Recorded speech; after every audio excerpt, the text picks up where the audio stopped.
नमस्कार, जय हिंद, सत श्री अकाल दोस्तों। भगवान से प्रार्थना करता हूँ कि आप सभी के चेहरों पर हमेशा मुस्कुराहट बनी रहे। तो आज की इस वीडियो में टाटा नैनो के बारे में आपको मैं एक सावधान करने के लिए एक छोटी सी वीडियो बनाने जा रहा हूँ, जो कि हमारे कुछ सब्सक्राइबर हैं उनके साथ जो घटना घटित हुई है वही बातें मैं आपके साथ शेयर करना चाहूँगा।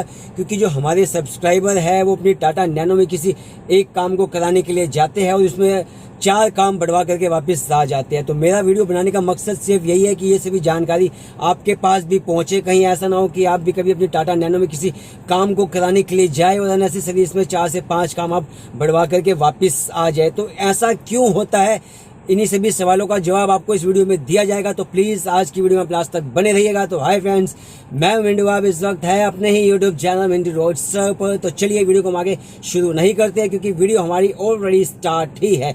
तो देखिए, हमारे एक सब्सक्राइबर है वो अपनी टाटा नैनो के अंदर एसी का काम कराने के लिए जाते हैं। जब वो एसी को चेक कराते हैं तो यार उनको बोला जाता है कि सर आपकी जो कंडेंसर है ये लीकेज हो रहा है, इसको चेंज किया जाएगा। तो चलिए उन्होंने नया कंडेंसर भी ला करके दे दिया।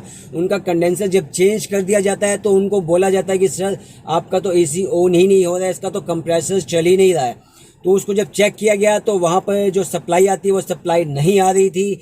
बजाय इसके कि उसको सप्लाई को चेक किया जाए, उसके रिले चेक किया जाए, उसको फ्यूज बॉक्स को चेक किया जाए, उसको ये सब कुछ ना करने के बजाय उसका जो कंप्रेसर का कनेक्शन था वो डायरेक्ट ही दे करके आप देख पाएंगे सीट के नीचे अलग से एक स्विच लगा दिया गया कि भाई यहाँ से जब आप ऑन करेंगे तो आपका एसी कंप्रेसर ऑन हो जाएगा।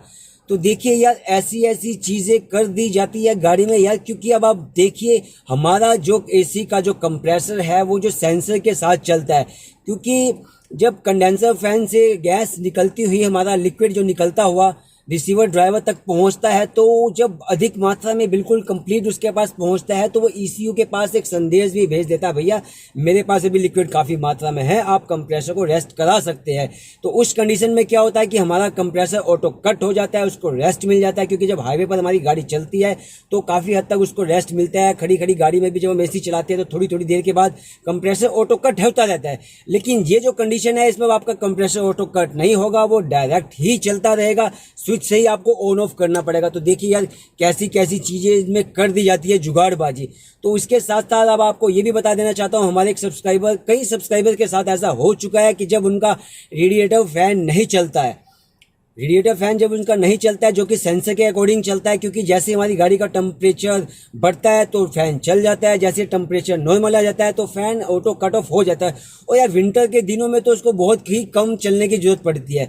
तो ऐसी कंडीशन में यार जब आपके रेडिएटर फैन को भी डायरेक्ट कर दिया जाता है तो यार वो ऑलवेज ही चलने लग जाता है। जैसे आप गाड़ी में चाबी लगा देते हैं वो घूमना स्टार्ट कर देता है। तो यार ऐसी कंडीशन में होता क्या है कि प्रॉब्लम तो यार ऐसी सिर्फ उस पर बैटरी पे ही लोड आ जाता है, क्योंकि बैटरी ज़्यादा कंज्यूम करने लग जाती है तो अननेसेसरी वो भी चलने लग जाता है। तो देखिए जुगाड़ कहाँ कहाँ तक किए जाते हैं यार, आपको ये बताना चाह रहा हूँ मैं कि जुगाड़ कहाँ कहाँ तक किए जाते हैं। और आपको ये भी मैं पहले एक वीडियो में बता चुका हूँ कि हमारे एक सब्सक्राइबर जब अपनी टाटा नैनो के अंदर सर्विस कराने के लिए गए तो यार उनकी टाटा नैनो के अंदर इंजन ऑयल जो है 3.5 लीटर का ही पूरा का पूरा बॉक्स डाल दिया गया, जो कि हमारी टाटा नैनो के अंदर 2.2 लीटर ही इंजन ऑयल डलता है।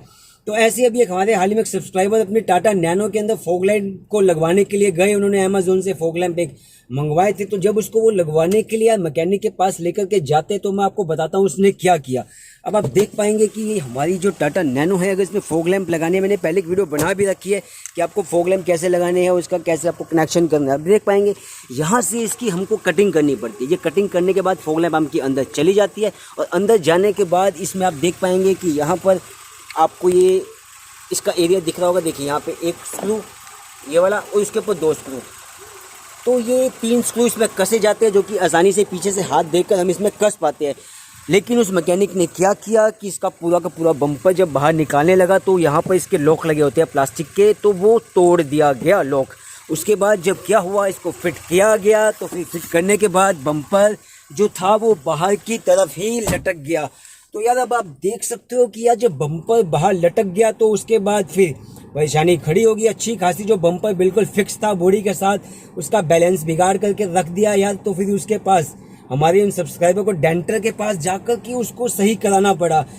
तो देखिए यार, कहने का मतलब ये है कि यार अब मुझे ये नहीं पता कि या तो उस मैकेनिक को पता ही नहीं था कि यार इसमें फॉग लैंप लगाने के लिए इसको बम्पर को बाहर निकालना पड़ेगा, या फिर उसने अननेसेसरी ही कस्टमर को दिखाने के लिए कि यार इसमें फॉग लैंप को लगाने के लिए कितनी मेहनत मुशक्कत करनी पड़ती है ताकि वो अपने चार्जेस बढ़ा करके ले पाए, ऐसा उसने किया, ये मुझे नहीं मालूम। लेकिन ऐसे में उस हमारे जो टाटा नैनो के जो ऑनर थे यार, उनका तो काम बढ़ गया ना। तो बस यही चीज़ें मैं आपको बताना चाहता था, और ऐसी चीज़ें क्यों हो जाती है वो मैं अब आपको सबसे अहम जो आपको बताना चाहता हूँ। ऐसा क्यों हो जाता है कि अक्सर क्या होता है कि देखो, जब हम बीमार पड़ते हैं, जब हमें बुखार होता है तो हम डॉक्टर के पास जाते हैं, फिजिशियन के पास जाते हैं। जब हमारे दांत में कोई प्रॉब्लम होती है तो हम डेंटिस्ट के पास जाते हैं। आंख में कोई प्रॉब्लम है तो आई स्पेशलिस्ट के पास जाते हैं। तो यार ठीक उसी प्रकार से ही जब हमारी टाटा नैनो के अंदर इंजन में कोई प्रॉब्लम आती है तो आप मैकेनिक के पास लेकर के जाइए। अगर एसी के अंदर कोई प्रॉब्लम आती है तो आप एसी वाले के पास लेकर के जाइए। अगर इलेक्ट्रॉनिक्स या इलेक्ट्रिकल पार्ट्स में कोई प्रॉब्लम आती है तो आपको ऑटो इलेक्ट्रिकल वाले के ही पास जाना चाहिए इसके अंदर। तो देखिए, ये सब चीज़ें हैं जो इसमें जुड़ी रहती है। लेकिन आप लोग क्या करते हैं कि यार जो भी काम आपकी गाड़ी में निकलता है आप मैकेनिक के पास ही जाते हैं। अब अधिकतर मैकेनिक इस प्रकार के होते हैं कि जिनके पास ये सारी सुविधाएं नहीं होती है, ये सारे काम करने वाले नहीं होते हैं, अलग अलग होते हैं, वो सिर्फ इंजन का ही काम करते हैं। तो वो लोग क्या करते हैं यार, अपना एक्सपेरिमेंट करने के लिए आपको मना तो करते नहीं है, लेकिन जुगाड़बाजी करके इसमें वो काम कर देते हैं। तो आपकी टाटा नैनो में अननेसेसरी चीज़ें बढ़ जाती है। तो मैं आपसे सिर्फ यही रिक्वेस्ट, यही विनती आपसे करना चाहता हूँ कि जब भी आपकी टाटा नैनो के अंदर कोई समस्या आती है, आप उसको पहचानिए कि उस समस्या का जो निवारण करेगा वो कौन सा डॉक्टर होगा। तो आपको उसी के पास ही जब आप लेकर के जाएंगे, क्योंकि वो उस काम का करने वाला जो होता है प्रोफेशनल बंदा होता है, वही उस काम को कर पाता है। तो देखिए यार, मैं ये नहीं कहना चाहता हूँ कि सारे के सारे मैकेनिक ही एक जैसे होते हैं। देखिए, हर किसी फील्ड में अच्छे काम करने वाले और एक अनाड़ी टाइप के लोग भी होते हैं। तो देखिए, अच्छे काम करने वाले जो बहुत बढ़िया अच्छे लोग भी हैं, लेकिन कुछ ऐसे लोग भी हैं जिनको कुछ पता सता ही नहीं है, वो टाटा नैनो के अंदर एक्सपेरिमेंट करना चालू कर देते हैं। यार 11 साल से टाटा नैनो